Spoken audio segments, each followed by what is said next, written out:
Welcome to the Life of KG, your ultimate destination for all things motivation and business insights. Join me, Katie Godfrey, serial entrepreneur and the brains behind the KG brand. Along the way, we'll welcome inspiring guests and share invaluable business tips to fuel your growth journey. Don't miss out. Hit that subscribe button and leave us a review. With that said, let's dive into the world of success together. Have you downloaded my free goal planner? If you haven't, you must do this now. Making goals is a serious part of business strategy that lots of people miss, or they just make their goals at the beginning of the year and then do nothing about it after. My goal planner is going to help you create your yearly goals, but also your 5-year goals, and then it's going to help you break them down to actually be able to achieve these within the time span that you've put with that. So head to the show notes now and download your free goal planner today. Hey everyone, welcome back to A Life of KG. I'm super croaky because I have a chest infection, but that never stops me going. But I suffer with them so badly, don't I? I've always got one when I get like in the middle of a launch or if I get too run down. Super annoying. So just bear with the voice, but I'm never going to stop recording. Anyway, I put on socials about people sending me questions that they'd like answered on the podcast. So we could do a bit of a Q&A session, which I'm really excited about. And there is so many questions that come through. So I'm going to spend this session answering questions. I'm actually not going to be able to go through all of them because there's so many. So let me pick out the ones that I feel will help most people that listen on this pod. So, which one shall I pick? How much money do I need to start a business realistically? Now, this is a really interesting one because naturally a lot of the time we're not actually very good at money.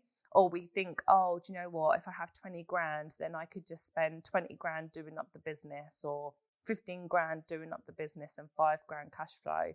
Lots of people don't actually think about the cash flow because they just assume as soon as they start this business, money is going to start coming in no matter what the business is. And it just doesn't happen like that.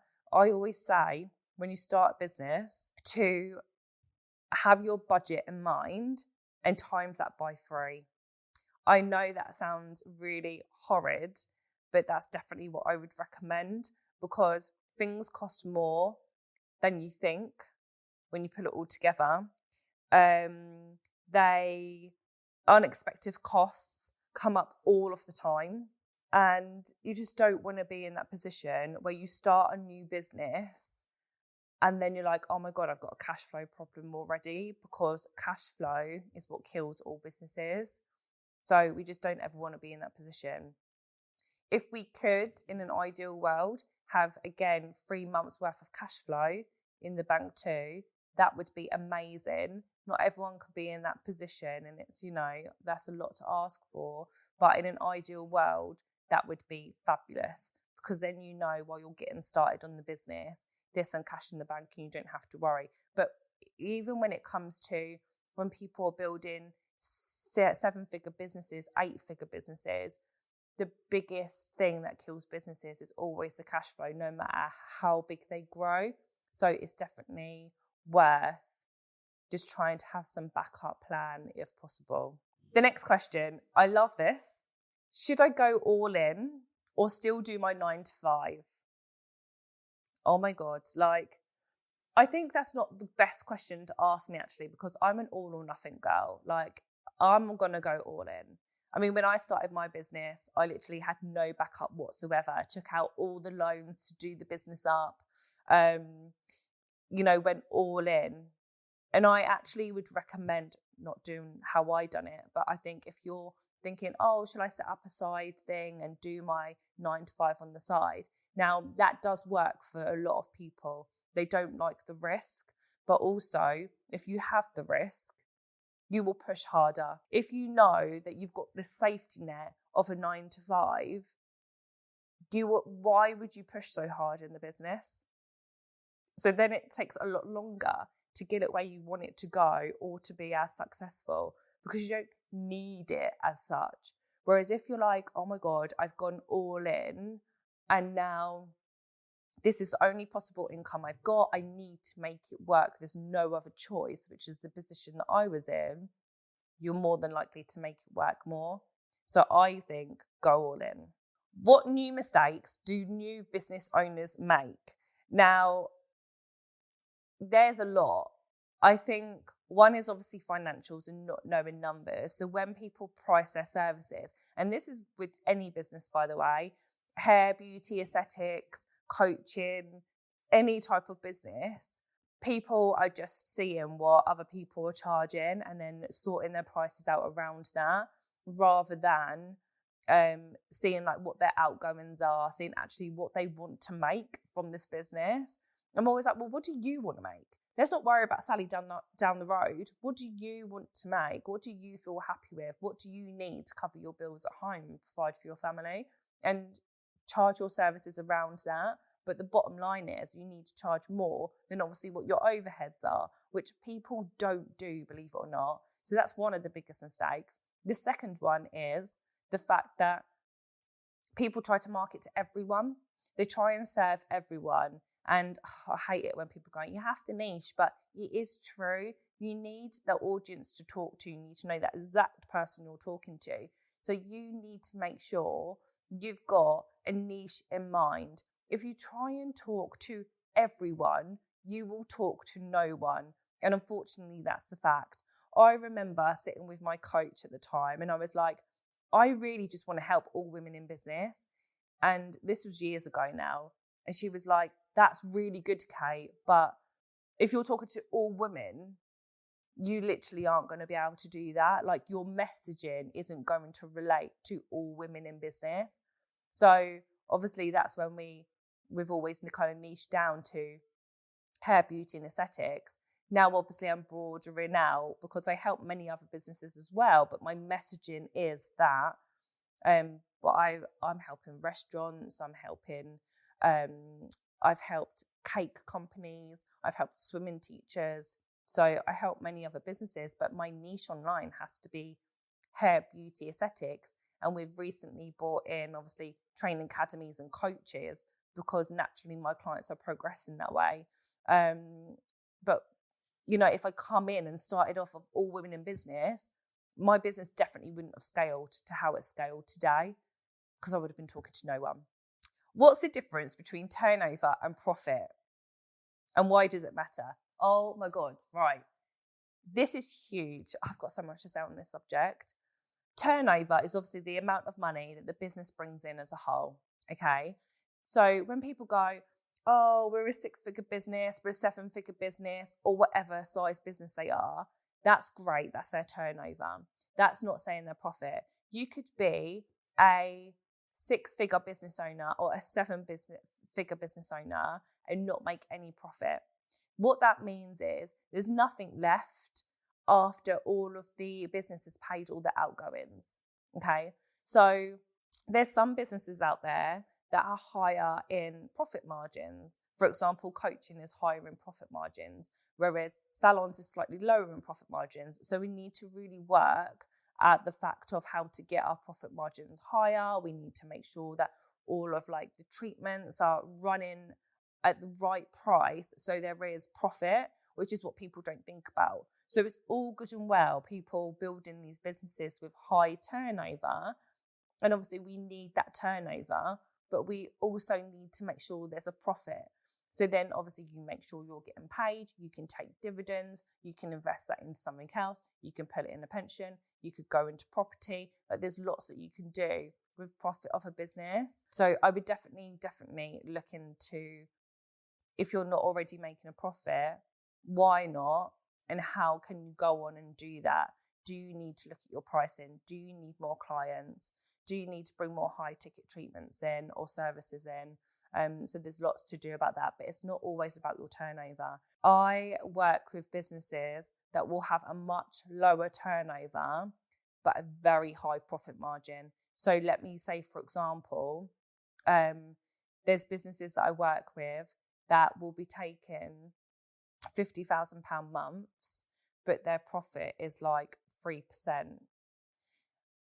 And then I will work with businesses that have 10k months but they've got, a much higher profit, like 50%. Obviously, it depends on what business it is, because different businesses' profit margins are different. But it's not always about the turnover. It's about what's left at the end once everything's paid. How do I stop comparing myself to other people? Now, this is like a huge thing. And I think lots of people get imposter syndrome. People will start looking at what other things are going on online, what other people are doing, what other success people are having. And it can really stop people from growing. And they'll start comparing themselves. And I think this is actually only natural. I remember when I first started my business, my salon, there was only a handful of salons at the time. And I found it really difficult, because if I would put something out, I would think, and it might not even be the case, but I would think that they were copying me, or they're doing similar to me. Or if I thought they were doing really well, I'd be like, oh my God, they're doing really well and I'm not. And I would compare myself quite a lot. So what I done actually in the early days, not many people know this, but what I done is I blocked everyone. And that was just because then I could just stay in my lane as much as possible. Now, bear in mind, at this time, I was very young. I was 19. I needed to protect where I was at. I needed to protect my energy. Obviously, I wasn't in the coaching field at all then, so now would be completely different. But I needed to block everything that kind of distracted me or made my mindset dip. And I actually recommend that to everyone if you struggle in this area. Now, obviously, that is not the case. I'm all about collaboration. I love seeing what other businesses are doing. I look at it as a strategy piece to look at competitors, to look at other businesses. And obviously now I help businesses in exactly the same field, and it doesn't even matter. But if you are in that comparison mode, just hide, block, however you feel is best to do that online, do it. Anything to protect your energy. There's someone that recently blocked me actually, and I was a bit like, how can they block me? I haven't even done anything. And I started being like, oh my God, I hope I haven't hurt their feelings in any way. I managed to get hold of them. And it was the fact that they just wanted to block all the other coaches because they felt that they, compared themselves. And I was like, do you know what, get it? That's okay. I haven't obviously taken it personally now. But protect your energy, protect your peace, protect your mindset. If it means you just have to hide people for a little while until they get stronger, then so be it. Someone asked me, what mindset helped you push through hard times? I've had so many hard times in business. And do you know what? I think it's just part of the parcel. I remember Luke, bless him, always saying, you chose this life. He said that a few times when obviously things would get hard or whatnot. And I was like, do you know what? Yeah, I have chose this life. And I also have people come to me all the time and go, Kate, when does it get easier? And it doesn't. The bigger you grow, the bigger the problems, the more money you earn, the more outgoings. It doesn't ever get easier. And I would never sell the fact that it gets easier, because it doesn't. And you guys know I'm always raw and honest. And business is a roller coaster. You're going to have times where you're like, oh my God, I'm on the up. Business is great. Teams are great. It's all working. I'm earning the money. This is fabulous. And then something will happen and it'll go, shoom. And then you'll be like, oh my God, this is the worst. Get me out. This is just part of having a business, being a CEO, and riding the wave of that journey. And this is why business isn't for everyone. This is why most businesses fold in a year, 3 years, 5 years, even 10 years. Because it's so damn hard. It's so hard. And you have to be super resilient to be like, everything's great, everything's not, everything's great, everything's not. It's just how it is, which is why it's so important to have a coach, I believe, as well. So then you've got someone to ride them waves with you and keep you high when things aren't great. But I think for me to have that mindset, I think I've been in business for so long. I'm just so used to it, putting out fires and, seeing what's going to happen next. Because having that resilience, you need really strong resilience. You need to see everything that happens as a learning curve. You need to be like, okay, if this was to ever happen to me again, how would I maybe deal with that differently? In the early years of me starting a business, it was the fact of, my mindset was, I need this to work because I have no other choice. So that's a little bit like going all in on a business, right? Getting rid of the 9 to 5 and going in business because then you don't have a choice. And that was definitely my mindset in the beginning. I have no other option to either go bankrupt or make this work. So I was obviously going to make it work. Just living and breathing business, that's what got me through. Researching everything, going on the courses, having the mentor, keep trying to pivot if things aren't working. And that's the strong mindset that you need to have to be successful in business. How do I delegate when I find it hard to let go? Oh my God. Now I'm the delegation queen. I'm actually the delegation queen. I'm really good at delegating, but it took time to get there. And I think once you see, wow, this works, I've outsourced this job and I no longer have to do this. That's when you're like, okay, I can do this more. But it's just the part of letting go, which is hard in the beginning.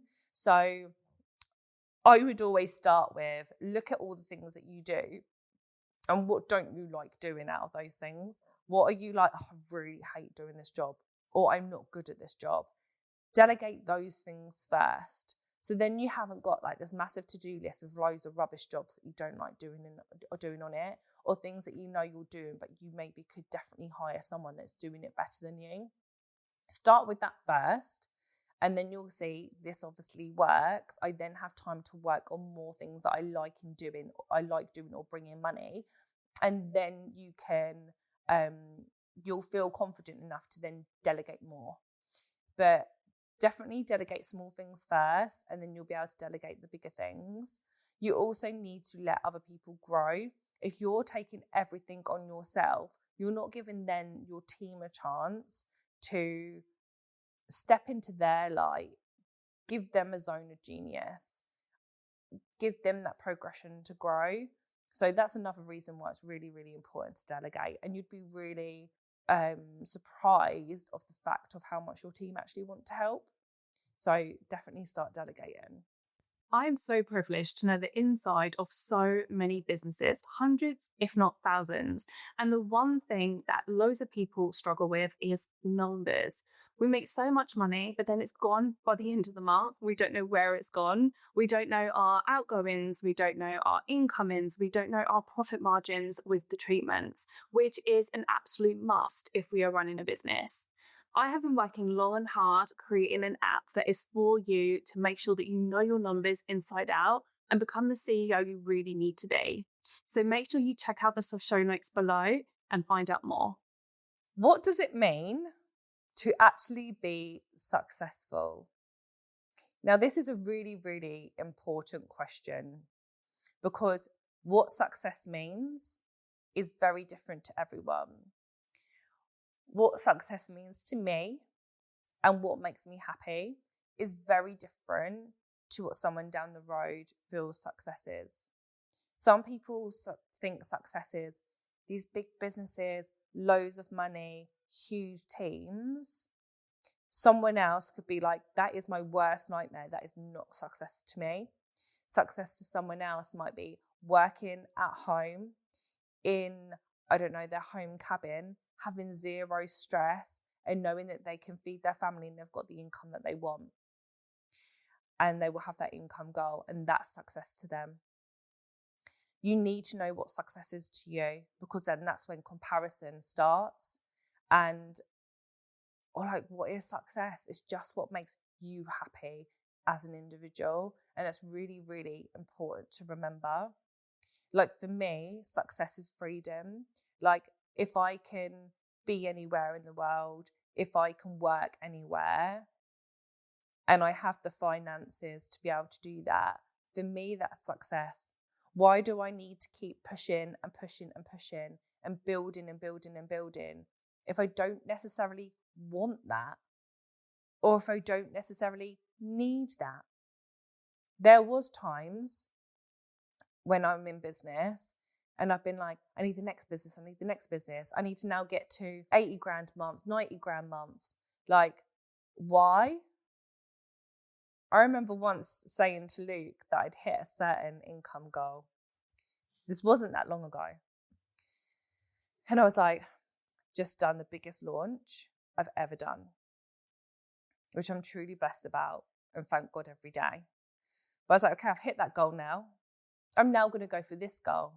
And he turned around to me and said, why? I was like, I don't actually know, it'll be fun. So I'm like, I don't know, it'll be fun. He was like, but why? And I was like, it just brought me back to kind of like what success is to me. Yeah, why do I actually need that? I don't need that. I'm just putting more pressure on myself. So I would really urge you to look at what is success to you. Is that freedom? Is that having that secure job? Is that having a business that's doing 10K months? Is that doing a business that has multiple teams or multiple salons or whatever that is to you? Look at what your success is, not what anyone else's success is, and then build towards that. And make sure as you grow, you remember that, because it's so easy to be distracted in, I want more, rather than what was the point in building in the first place. So I would definitely say that. What is your advice for creating consistent monthly income? Good question. Now, another thing we see online all of the time is 50 grand months, 100 grand months, 10K months. And it's like, what, you took one 10K month and then you haven't done that for however many months after. Has it been consistent? Like, it needs to be consistent. I much prefer consistent income than huge months and then dips the other months. So consistent income, obviously, depending on what your business is, you can create a membership. So you've got a consistent income coming in. You can do payment plans if you do higher ticket services like coaching. So then everyone's on direct debit, so you have more of a consistent income that way. And then obviously if you're in salon, looking after them clients, so they're returning and making sure that people are returning regularly, so you know each client is worth a certain amount. This is what people forget actually. They look at people that come through their doors and just see what they're bringing in at that time. Well, you need to see what is that client worth over a period of a year, and then their lifetime value. So how long are clients with you? And that's where the difference comes in, because it's not about that service or that course that day. It's about, are they coming to me monthly or every 2 weeks or every quarter, or are they a once a year person? Because then you can manage everything around that. If you're then saying, well, I'd like to get to, or I'd like to make another £2,000 a month, let's say, I would then say, okay, well, how many treatments do you need, or how many courses do you need to sell, or how many clients do you need to then bring in that extra £2,000 a month? If you say, well, I need X amount of new clients a month, that's like a lot. If you're like, well, actually, I only need X amount of people, and if I make sure they're coming back every month, then that's sorted. Amazing. Consistent monthly income, subscriptions, memberships, direct debits, like payment plans, as long as there's contracts in place, and repeat clientele every single time. That's what will help you be consistent. How do I know if my business is ready to scale? Scale could mean taking on more staff, could be opening up another location. It could be just adding on another stream of income. Scaling is what that again means to you. I think if something is already working, it's bringing you what you need. Obviously, you're always going to have to put out fires, but you've got systems in place and all that kind of thing is working. Then I'd say, okay, let's test scaling now. Like, let's see what it's like to open up that second location, or take on another staff member, or step out of the business, for example. but you need to make sure things are working in the first place. Let's talk about second locations. Second locations is always the hardest thing to do, okay? I have many clients that have second locations and third locations. I've had multiple chains of salons. The second location was always the hardest. The reason being is because the first location will hold up the second. As soon as we step away from a business, this is actually the same in anything. So if you used to open up another stream of income, another business, another location, it's the same. The fact of as soon as you step away from that first business, which was doing well in the first place, that's now going to have to hold up the second one. It's going to be the pot of money that funds the second one if something dips. So then obviously that affects the first one. But also you'll be taking your eye off the ball on the first one because the second one needs you so much more. You're starting a new business or a new income stream or whatever that might be. So you need to make sure that that first one is solid before the second one. So you can afford to take the eyes off that business. If you take your eyes off, will it not dip? If it doesn't, great, you've got an amazing business there. If it starts dipping, you need to figure out, okay, do I need someone to work on this side of the business so that carries on? Is there a way I can split my time perfectly so everything has 100% of my time when it needs it? There's lots of things to consider. But when you do open up a second one and it works, the second, the third, the fourth, ongoing is a lot easier. But where you put your energy will naturally flow better. So you just don't want to spread yourself too thin on anything. Also, when people come to me and say, I want a second business or I want a second location, I will always support that, or especially with my clients, I obviously support them whatever they want to do, but I will always try and find out why. And if I believe that's because that's the direction they need to go, then I'm like, yes, let's put the pedal down, let's do this. But I'll always question them first. Why do you want that second location? Why do you want that second business? Is it because that's where your passion is? Is that because that's where your mission is? Is that because that is definitely the direction you want to go? Or is it because ego? Is it because you feel you have to because everyone around you is? Is it because the pressure is on of, oh, you're going to open the second one? Or what else are you going to do next? So just make sure you're in a line with whatever your growth is, rather than doing anything because you feel you have to. Also, when it comes to second locations for like salons and clinics, is it best to open up a second location, or is it best to open up just a bigger location and everything still stays under one? They're different things that I would definitely consider. Massively would consider, because sometimes it's better just opening up a bigger location than having two, unless obviously you want somewhere in a different town, city, etc. Should I hire self-employed or employed staff? Now, I'm going to talk about this differently to how I've kind of talked about it before. If you are in the salon business, because I know there's lots of other businesses that listen to the podcast now, if you're in a salon business or clinic business, I will always recommend you to employ. And there's very fine lines between having someone self-employed and having someone employed. So for example, there's loads of people that are doing it wrong in the industry. They will have self-employed staff, but then they'll make them wear uniform. The money goes through their till. They are holding team meetings. They are calling them team. Like, all of that's completely illegal. So you need to be really careful if you do have a self-employed team. The reason why I always recommend having an employed team is because you have control over your business. So I'm not building a brand that I want to be like wrecked by anyone else. So I want to make sure that team are employed, so I can say, look, you need to wear what I need you to wear so it fits in with the brand. I need you to greet customers like this. I need you to make sure aftercare's like this. I need you to make sure treatment's like this. I can mold them into how I need them to be.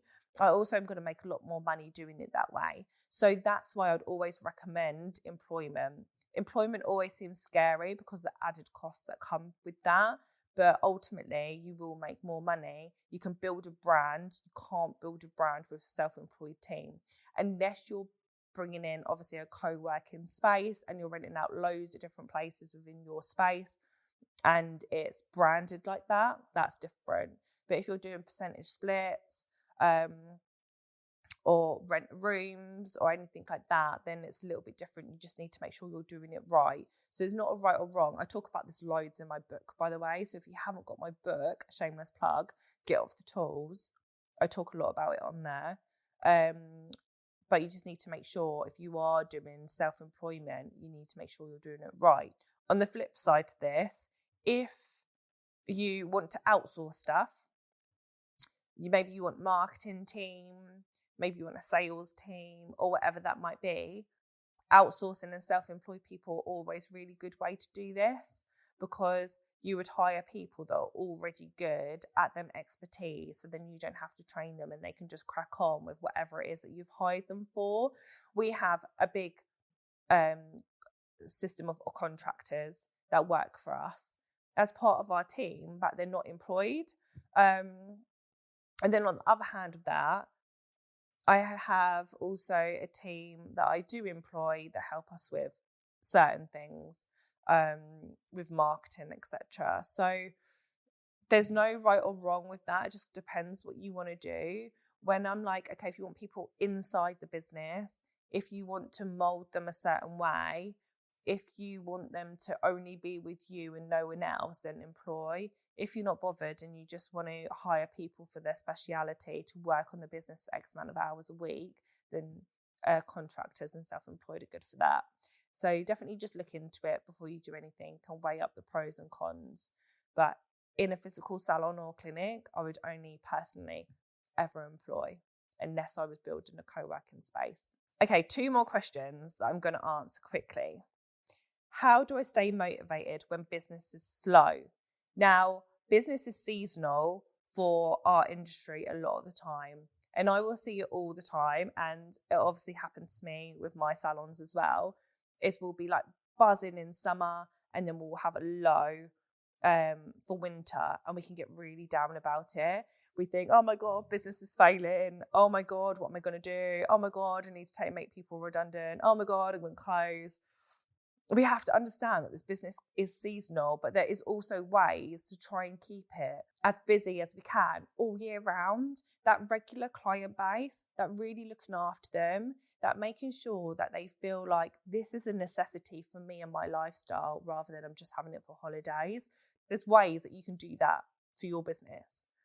Yes, your take-ins are going to be higher in summer than they will be in winter. For a lot of businesses, it depends on obviously what service you should do, but whatever business, there will be lows at certain times of the year.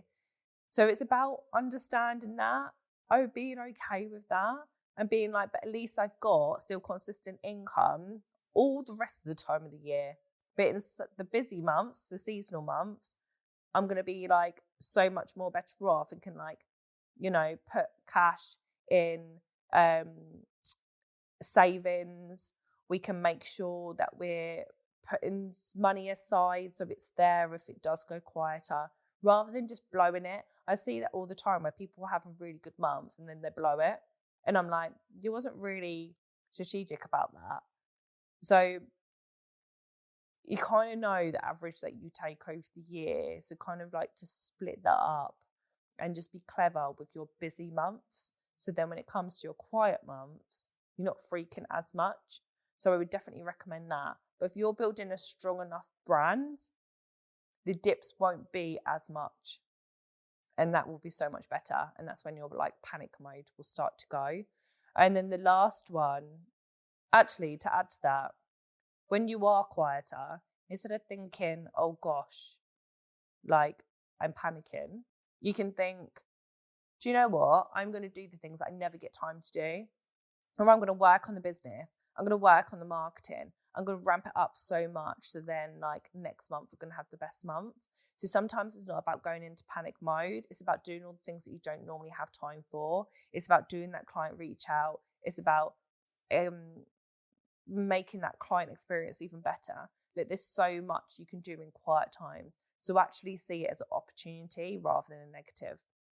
And then my last question, what are the signs of burnout and how to prevent it? Now, I feel this is a very important question because I've been burnt out several times and it's not nice. And I know some people that have been burnt out that's completely wiped them out.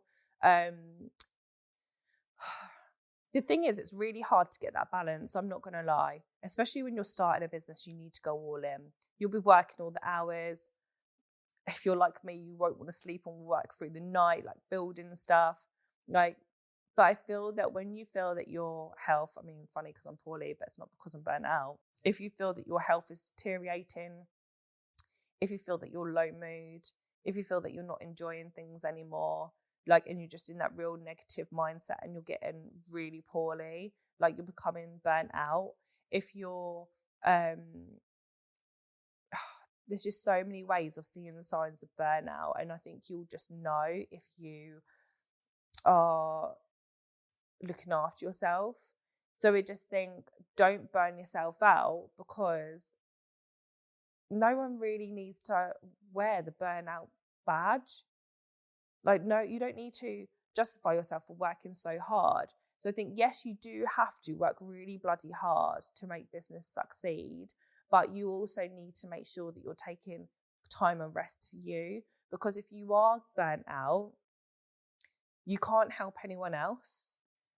You'll start slacking on other areas, you'll start making mistakes, your team need you, your family need you. So it just comes back down to making sure that you are always looking after you. And if you have really heavy parts of business, let's say, for example, when I launch, I go all in and I know I'm working ridiculous hours, but I also know it's temporary and it's just for a time when it comes to a launch. And I know after that launch, I have loads of downtime. So it kind of balances out the really hard work I'm putting in. So my point is, if I carried on working like that, I'd get extremely burnt out and not be able to work at all. And that's what you don't want. So when you are doing things like launches, or you're starting a business, or you're doing another location, or whatever is happening, maybe you're producing that online course, just make sure that, yes, you do put the hours in to make it work. Otherwise, quite frankly, it doesn't work, because you need to go all in. But then you need to make sure you've got rest time after that to recuperate. That's really, really important. So when it comes to work-life balance, it's just bollocks. There isn't work-life balance. You're not going to spend 50% at home, 50% at work. I just don't feel like it works like that. But it means that when you are working, you're all in. But when you are at home, you're all in as much as possible. And that might mean that you're spending more hours at work for a while. But then you'll have time to relax after that. A bit like me, I work really, really hard on the run up to summer because I want my summers off. And then I know I don't have to work in summer. I know everything's batched. I know everyone's looked after. And that's really important to me. But I'll work really hard up until the summer. I'm not going to lie, I work really, really hard. And then I'm like, you know what? I've got 6 weeks off, 7 weeks off, however long I want to take off. But I'll work my work around that. So just be careful for your work-life balances. And when you do start seeing that sign of burnout or that you're knackered, book that spa day, have some time out. That's okay. Never feel guilty for having time out, because you will be naturally working a lot harder than someone else does that maybe be employed. So just allow that time to take time out, to take time away, to book that holiday, to book that weekend, to have a Netflix day because you need to chill. They're okay. So make sure you're looking after you. Anyway, I hope you enjoyed that. I love questions, so just feel free to keep sending them through, and I can do some more episodes like this as well if that helped. But yeah, I hope you enjoyed it. See you soon.